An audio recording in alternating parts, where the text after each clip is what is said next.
ഓർമ്മ, പഠനം, തലച്ചോറ് ഇതൊക്കെ എങ്ങനെയാണ് ബന്ധപ്പെട്ട് കിടക്കുന്നത്? ആ വളരെ സങ്കീർണമായൊരു വിഷയമാണത്.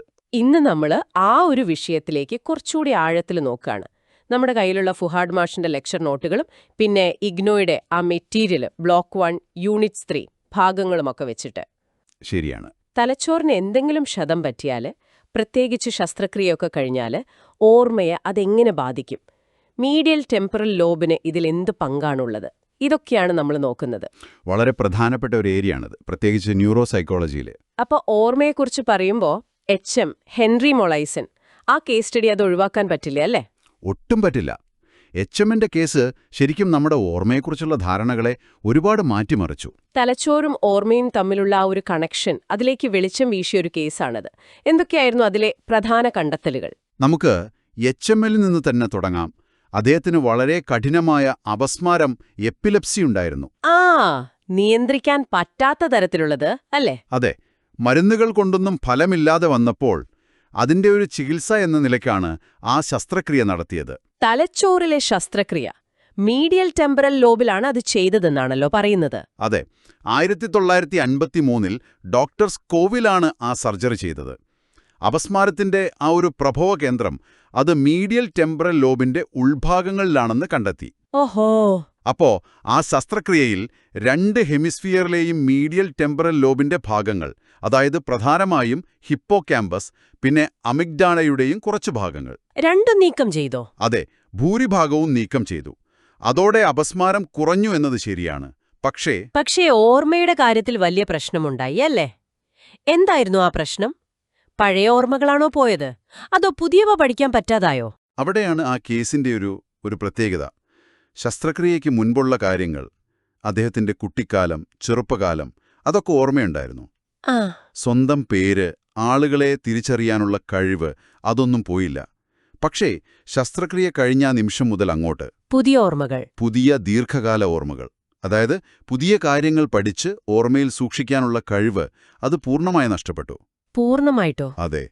ഒരു കാര്യം കേട്ടാൽ അല്ലെങ്കിൽ ഒരാളെ കണ്ടാൽ മിനിറ്റുകൾക്കുള്ളിൽ അത് മറന്നുപോകും, വീണ്ടും ആദ്യം കാണുന്നത് പോലെ. ഓഹോ, അതിനെയാണോ ഈ ആന്റിറോഗ്രേഡ് അംനീഷ്യ എന്ന് പറയുന്നത്? അതെ, അതാണ് ആന്റിറോഗ്രേഡ് അംനേഷ്യ. പുതിയ ഓർമ്മകൾ രൂപീകരിക്കാൻ പറ്റാത്ത അവസ്ഥ. ഓർത്തു നോക്കൂ, രാവിലെ കണ്ട ഡോക്ടറെ ഉച്ചയ്ക്ക് കാണുമ്പോൾ ഓർമ്മയില്ല. ഭയങ്കരം തന്നെ. പക്ഷേ ഹ്രസ്വകാല ഓർമ്മയ്ക്ക് കുഴപ്പമുണ്ടായിരുന്നില്ലെന്നോ? ഐക്യു ഒക്കെ നോർമലായിരുന്നോ? ശ്രദ്ധിക്കാനുള്ള കഴിവ്, ബുദ്ധിശക്തി, ഐക്യു, സംസാരം, അതൊന്നും ബാധിക്കപ്പെട്ടില്ല. പ്രധാനമായും പുതിയ ഡിക്ലറേറ്റീവ് മെമ്മറീസ്, അതായത് ഫാക്ട്സും ഇവന്റ്സും ഓർത്തുവെക്കാനുള്ള കഴിവാണ് പോയത്.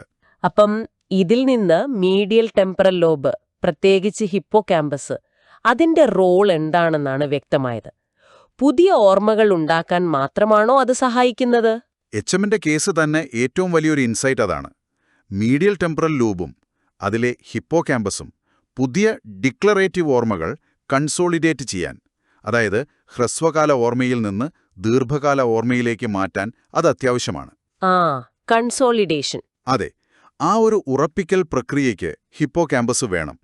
എന്നാൽ ഓർമ്മകൾ സ്ഥിരമായി സൂക്ഷിക്കുന്നത്, ലോങ് ടേം സ്റ്റോറേജ്, അത് ഹിപ്പോകാമ്പസിലല്ല നടക്കുന്നത്. ഓഹോ, അതെവിടെയാണ്? അത് തലച്ചോറിന്റെ മറ്റു ഭാഗങ്ങളിൽ, പ്രധാനമായും സെറിബ്രൽ കോർട്ടെക്സിന്റെ പല ഭാഗങ്ങളിലായിട്ടാണ് സ്റ്റോർ ചെയ്യപ്പെടുന്നത് എന്നാണ് ഇപ്പോഴത്തെ ധാരണ.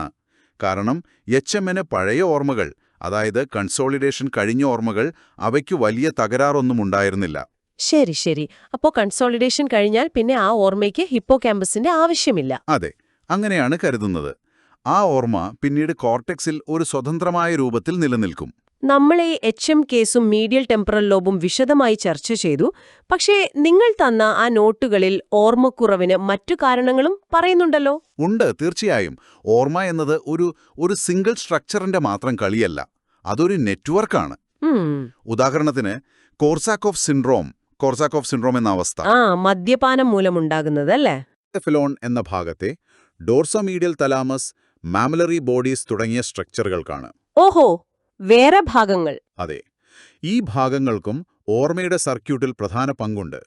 ഇതിന് തകരാറ് സംഭവിച്ചാലും എച്ച്എമ്മിനുണ്ടായതുപോലത്തെ കഠിനമായ ആന്റിറോഗ്രേഡ് അംനീഷ്യ ഉണ്ടാകാം.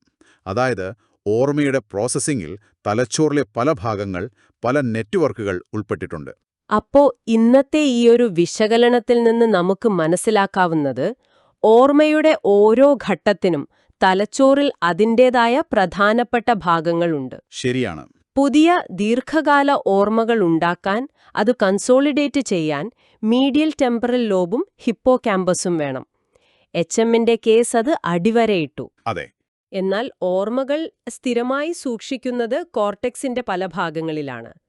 കോർസാക്കോഫ് സിൻഡ്രോം പോലുള്ളവ കാണിക്കുന്നത് ഡയൻസെഫലോൺ പോലുള്ള മറ്റു ഭാഗങ്ങൾക്കും ഓർമ്മയിൽ പങ്കുണ്ടെന്നാണ്. കൃത്യമായി പറഞ്ഞു. ഓർമ്മ ഒരു പ്രത്യേക സ്ഥലത്ത് ലോക്ക് ചെയ്തു വെച്ചിരിക്കുന്ന ഒന്നല്ല. അതൊരു ഡിസ്ട്രിബ്യൂട്ടഡ് പ്രോസസ്സാണ്. തലച്ചോറിൽ പലയിടത്തായി വ്യാപിച്ചു കിടക്കുന്ന ഒരു പ്രവർത്തനം. ഹിപ്പോകാമ്പസിന്റെ സഹായത്തോടെ രൂപപ്പെട്ട് കൺസോളിഡേറ്റ് ചെയ്തു കഴിഞ്ഞാൽ അത് കോർട്ടെക്സിലേക്ക് മാറുന്നു. പിന്നീട് ആ ഓർമ്മയെടുക്കാൻ ഹിപ്പോകാമ്പസ് വേണ്ടിവരുന്നില്ല. അതെ, അതാണ് പ്രധാന പോയിന്റ്. നമ്മൾ ഈ ചർച്ച ഇവിടെ അവസാനിപ്പിക്കുമ്പോൾ നിങ്ങൾ, അതായത് ഇത് കേൾക്കുന്നവർ ചിന്തിക്കാൻ വേണ്ടി ഒരു ചോദ്യം ചോദിക്കട്ടെ. ചോദിക്കൂ. തലച്ചോറിൽ ഓർമ്മകൾ ഇങ്ങനെ ഒരു വികേന്ദ്രീകൃത സ്വഭാവത്തോടെ ഒരു നെറ്റ്വർക്ക് പോലെ പല ഭാഗങ്ങളിലായിട്ടാണ് സംഭരിക്കുന്നതെന്ന് നമ്മൾ കണ്ടു. ഈ ഒരു ഡിസ്ട്രിബ്യൂട്ടഡ് നേച്ചർ, അത് നമ്മൾ ഓർമ്മകളെ വീണ്ടെടുക്കുന്ന രീതിയെ എങ്ങനെയായിരിക്കാം സ്വാധീനിക്കുന്നത്? ചില കാര്യങ്ങൾ നമ്മൾ എളുപ്പം ഓർക്കുന്നതും ചിലത് മറന്നു പോകുന്നതും ഒക്കെ ഈ ഒരു ഘടനയുമായി എങ്ങനെ ബന്ധപ്പെട്ടിരിക്കാം? ഇതൊന്ന് ആലോചിച്ച് നോക്കാവുന്നതാണ്.